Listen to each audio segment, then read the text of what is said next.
What's up, y'all? Welcome back to my channel. It's me, Curly Cake, and I'm here today to bring you the review for episodes 2 through 5 on Swagger. Y'all, Swagger had a lot to unpack them two episodes. I'm telling you the truth. But it was so good. It was so good. Okay, so let me get back to season 1. Okay, episode 2 was called Haterade. Basically, it says Ike merges with another basketball program to form a powerhouse team while a determined Jace struggles to regain his number 1 ranking. So after episode 1, because they lost, Jace moved down to number 4 ranking, and then there was a guy named Nick Mendez who played for something Dominance. Anyway, he played for another team, and so Nick Mendez is like this phenom from Puerto Rico.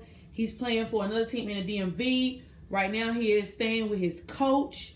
And Meg got Ike to merge with her team. So basically, SP Grind and all day, or Team All Day, merged. They had a tryout. And so now, Phil, who is also the tall one, number 0, he was kind of like, I felt like he was bullying Chase a little bit, but come to find out, his father had been physically abusing him, and so I think that he was basically taking that out on people in like life and then on the court, because he will always get a lot of fouls and then say my bad, and so my bad kind of like became his thing. Also, Jace is he explained to his mom, that last episode wasn't the first time he had a run-in with the police. And so now it's a thing where Jace is having to learn at a young age how to handle himself if he has a situation with the police, which I feel like,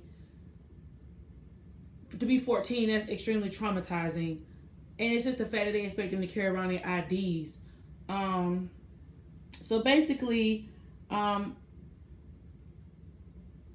Meg and Ike kind of had a bumping of the heads because Meg loves basketball. She came from Syracuse. She was a point guard there.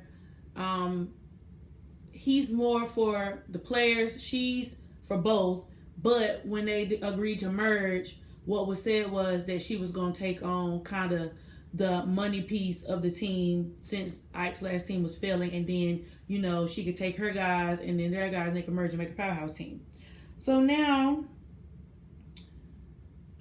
with that, we are coming into a situation with Crystal. Crystal is playing on a team, but her coach is being weird.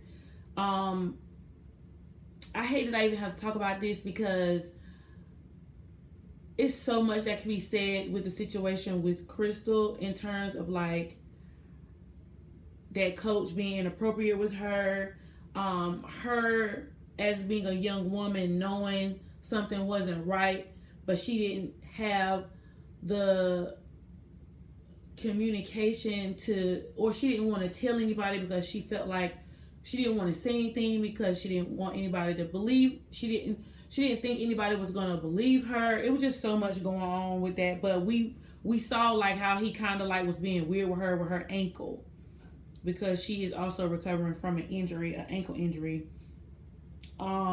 Next we got Mano y Mano, which Jace competes with Nick to claim a top spot in the DMV as Ike confronts his past.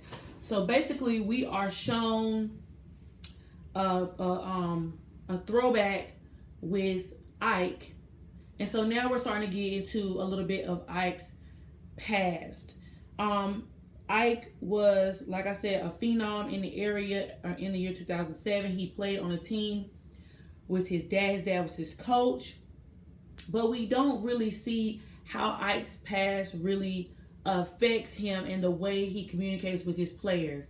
I can feel like, I can feel from watching just the beginning that I know that, there was a lot of things that went down with Ike and his father, in the past. And now he's trying to overcome those situations, and he wants to be a better coach for the new guys that he has now.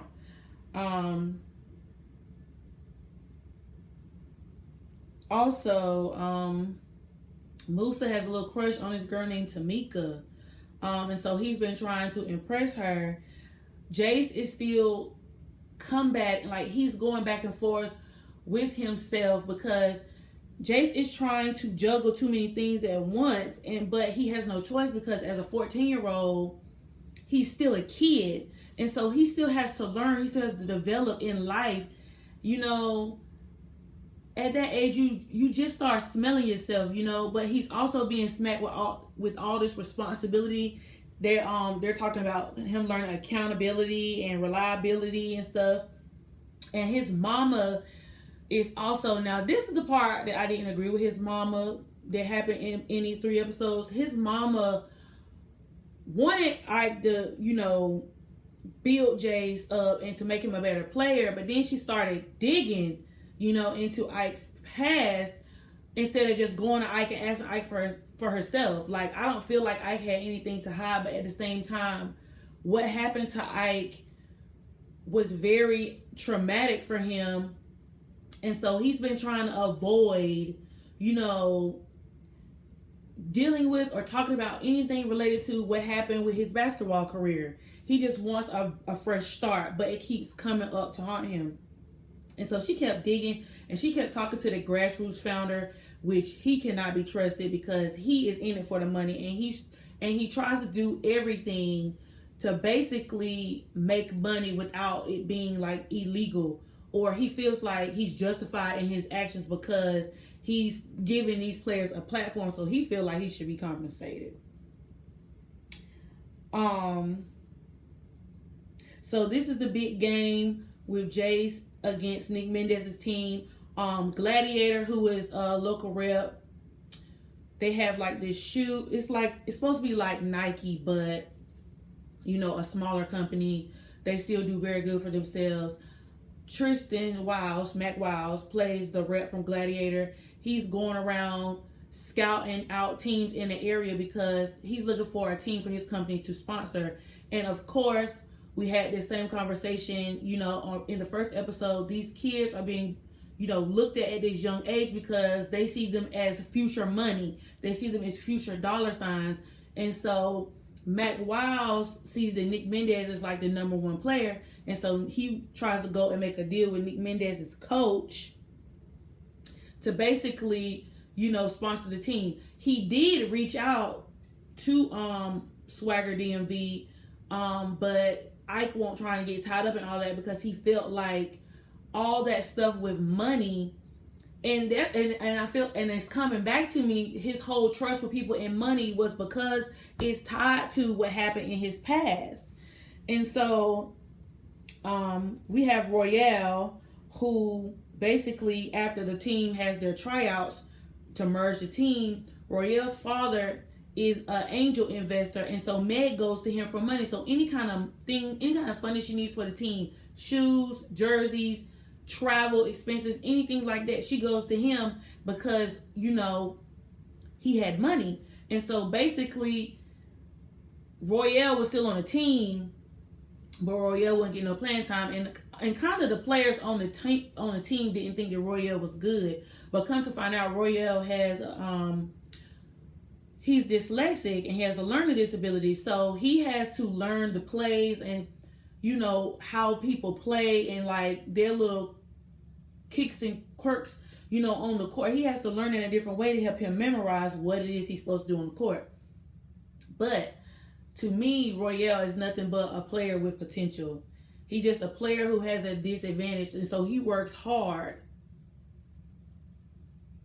Okay, so that's going to come back up later on in the season as well.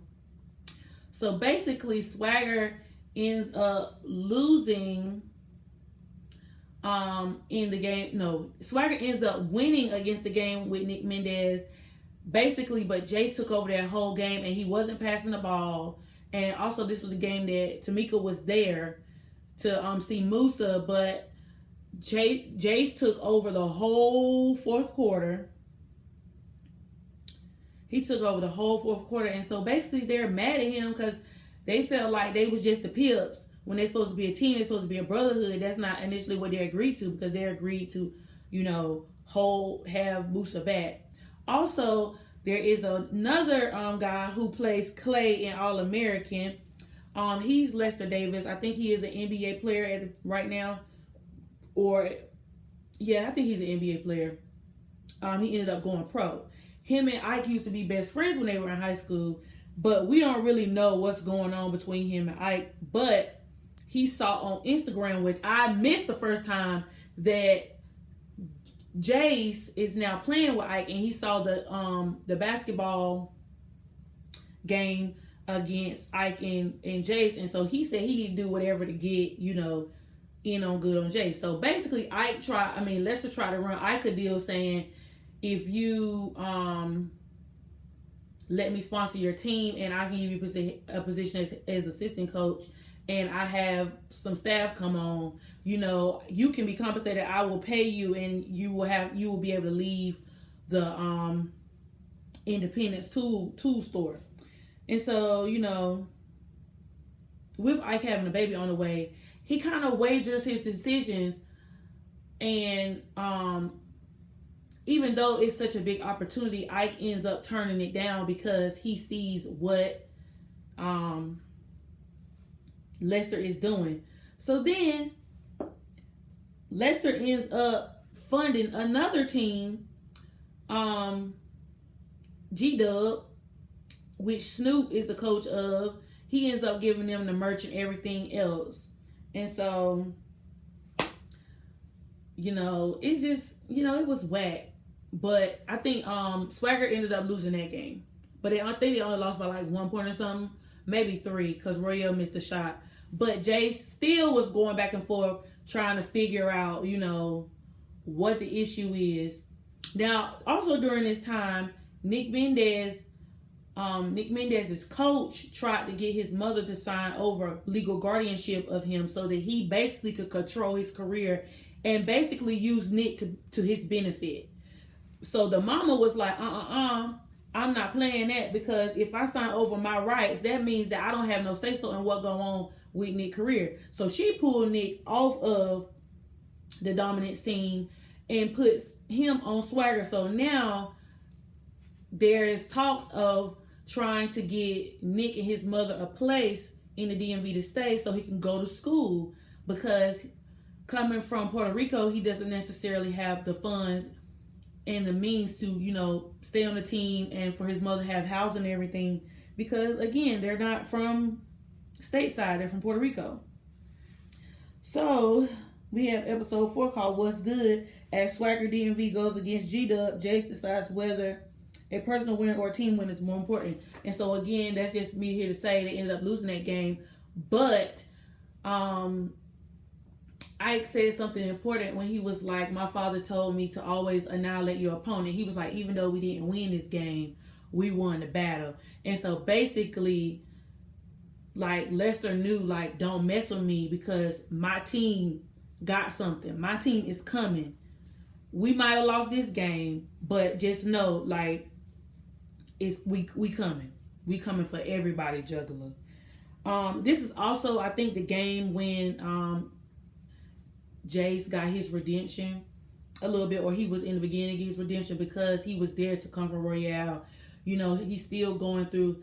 His mom, you know, entices him to be top player, but he has to learn how to lead the team. Everybody looks to Jace as a leader, but he don't have the leadership capability. So he has to learn how to lead the team. He also fouled out of that game because something happened. He got attacked because somebody tried to push, or somebody knocked down one of the other players, and Jace was getting ready to throw hands, basically. Also, I think this was the episode that Jace and his mom sat down with Coach Ike and his wife, basically to let them know that Nick was coming onto the team, and so they have to find another way to restructure all of their plays, the offenses and the defenses, because with Nick joining, Jace will have to work as hard because they'll have that star power, but at the same time, it's going to have to be another adjustment for Jace to basically restructure his game. He has to restructure his own game. And so, which leads to episode 5, 24-hour person. I noticed two things. That stuck out to me that was important that I probably spend the remainder of the video talking about. At the end of episode 4, that's when that man from PG Prime, the coach of PG Prime, Crystal's coach, told her to stay after practice, and we see Crystal like walking down this hallway, and we see her going to her coach's office. I'm glad that they decided not to show what actually like happened, because that would have been triggering for, the audience. I feel like this is a story that needs to be told. It's very important. Because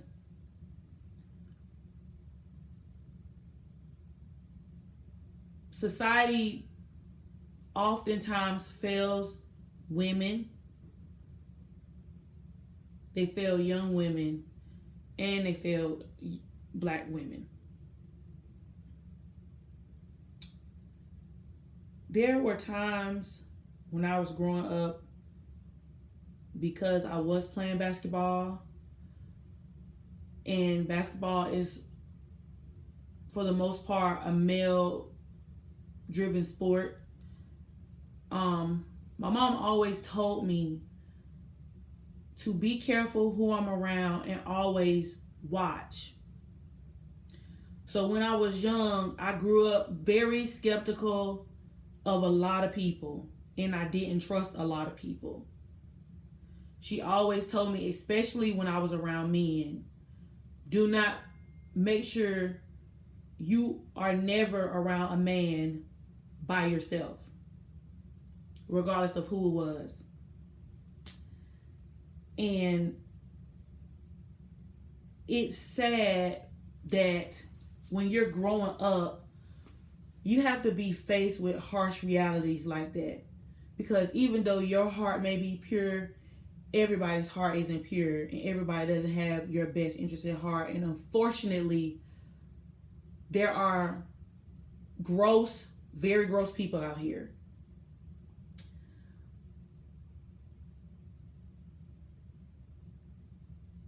I'm sad. It made me sad to have to witness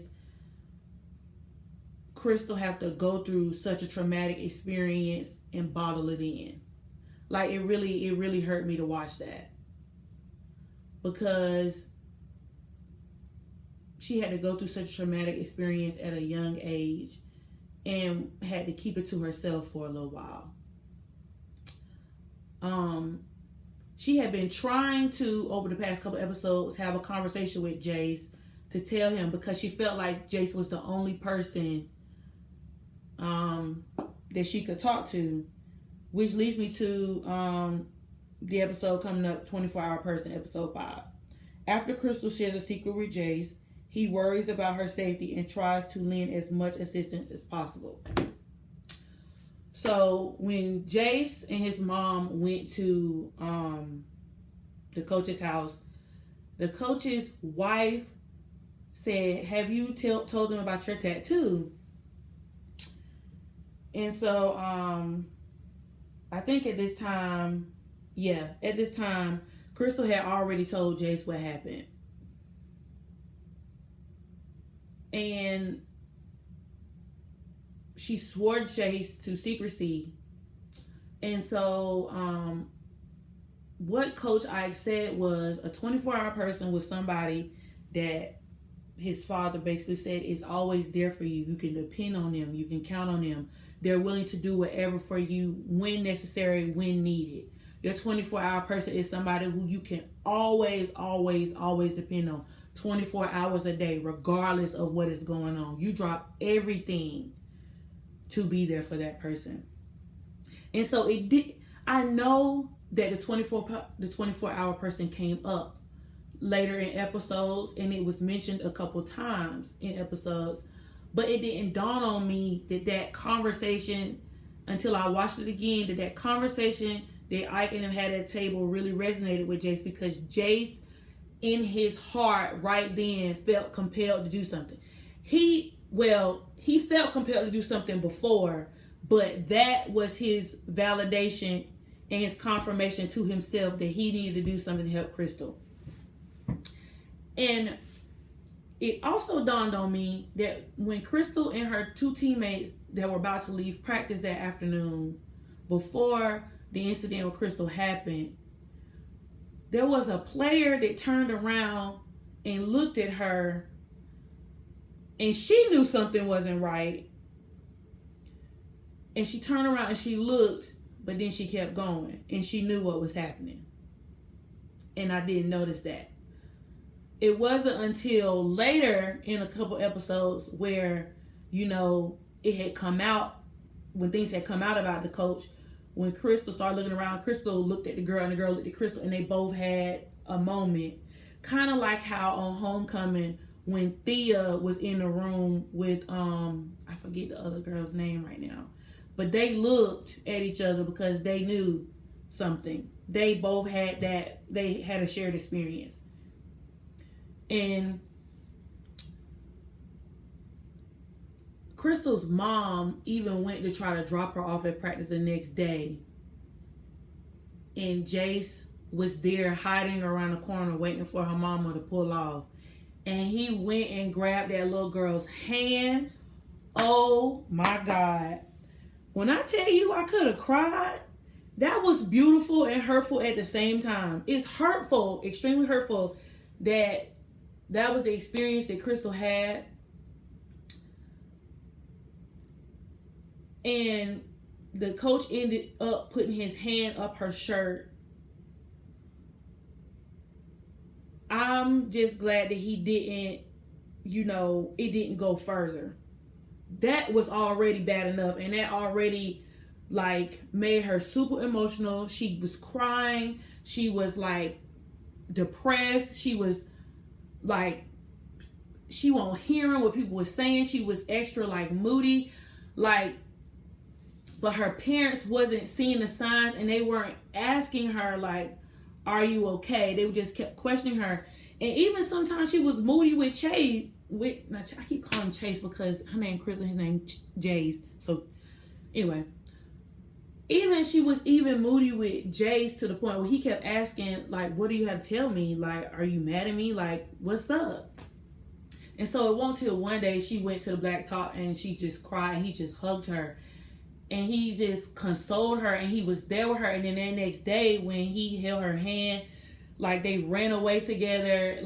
They ran to this abandoned house. He spent the whole day with Crystal. Even to the point where, his mama called him and was like, you need to come home. We need to go to Coach's house. And then she was like, my parents been blowing up my phone all day as well. I've been supposed to be home, but I haven't told them where I was at.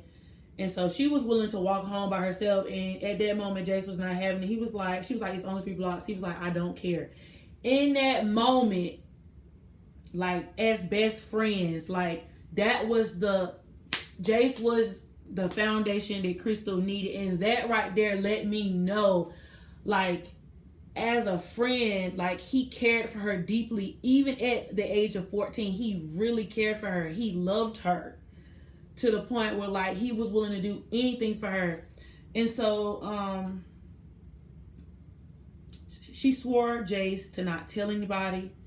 And so he just sat with it to the point where he took his anger out on Nick in practice that following day. He threw the ball at Nick and he got the whole team in trouble. And he even had a conversation with Phil, and it kind of because Drew already knew about Phil's, and that's why the other 24 hour, it wasn't said to Drew, but Drew became the 24-hour person to Phil because he knew that Phil was at home getting physically abused by his father, and so he told Phil, whatever you need, call me. We are family. Let me know what you need. Let me know what you need. And that was beautiful because they were kids, bro. They were kids. And it's just crazy what children have to go through. It's just so crazy that they have to deal with this stuff at such a young age and grow up so fast and take on all this responsibility so fast when they just they just kids. They just kids. And so at the end of practice, like, Jace was telling Phil, like, I have this friend, they're in trouble, I don't know what to do. And so after the whole 24-hour person thing went down, Jace went to Musa, Drew, and Phil after practice and was like, I got a friend, they in trouble. We need to run up on somebody. We need to, like, jump them. And I need y'all to hold me down. Are y'all down? I can't tell y'all why. I can't tell y'all who it is. Them mugs masked up and caught Coach lacking after practice and banked him, bro. And at that moment, was their decision wrong? Yes. Were they wrong? Yes. They were 14 years old. But at 14, to them, it was justifiable. And Jace was going to do whatever to protect Crystal. And I just thought that was beautiful. It was wrong. And Jace wanted to tell somebody, but he wanted to and had to respect Crystal's feelings because she wasn't ready. And when a person isn't ready to talk about, I mean, it took a lot for her even to come to Jace. So to go to her parents, she even like started crying, talking about it to Jace again. She was like, I can't go to my parents. I can't go to nobody. They're not going to bring me. They're going to think I'm lying. It's going to be his word against mine. And at 14, you shouldn't have to worry about that. It's crazy. She was trying to pave out her career. She was trying to play basketball.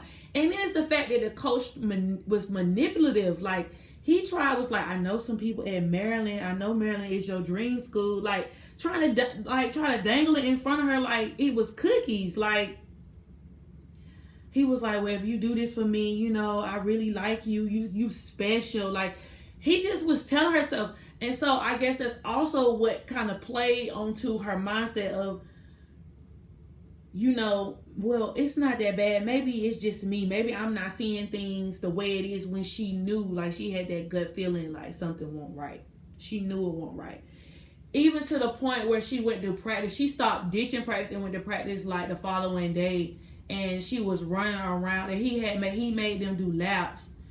And like, just her being in a room with him and just being so on edge and so traumatized and so full of anxiety, she legit got sick.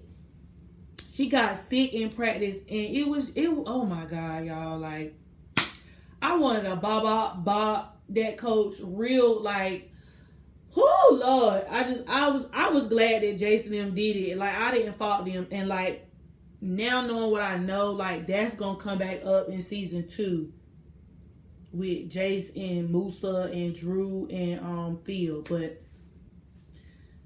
Jace did what needed to be done, and he felt like what he did was right. Jace loved her, and like, that was his friend, and he was there for her, and she was open to Jace, like, and she allowed Jace to be there for her. So yeah, y'all, this show is so good. We done already talked about, it's been so much going on this episode. The dynamic of having to be a single mom, having 2 kids on your own, the coach having his past situation with his father, his daddy issues, and then Chase and Jackie having their daddy issues, and then of course the whole thing with child abuse, like, then the pressures of trying to be a star, trying to create a way for yourself, having a future, and then people trying to take advantage of these children. Like, it's just between them trying to take advantage of making money off of them, and then take advantage of them, like, because they're young and knowing they not, you know, they're mature, they not fully maturated in their mind to know, like, whew. But the show is good. It's good. And it talks about, and not to mention, it's all, during all this time, the panorama is starting. Because y'all know we ain't supposed to say that word on YouTube. The panorama is starting. And they just throwing things like it's little cases and stuff coming up in the area. And the DMV got hit with the panorama hard because it's a lot of people in the area. So it's just a lot. So the episode 6 through 10 is going to deal with the panorama, more police brutality, racism, you know, protesting, you know, of course, the whole puppy love situation with Crystal and Jace.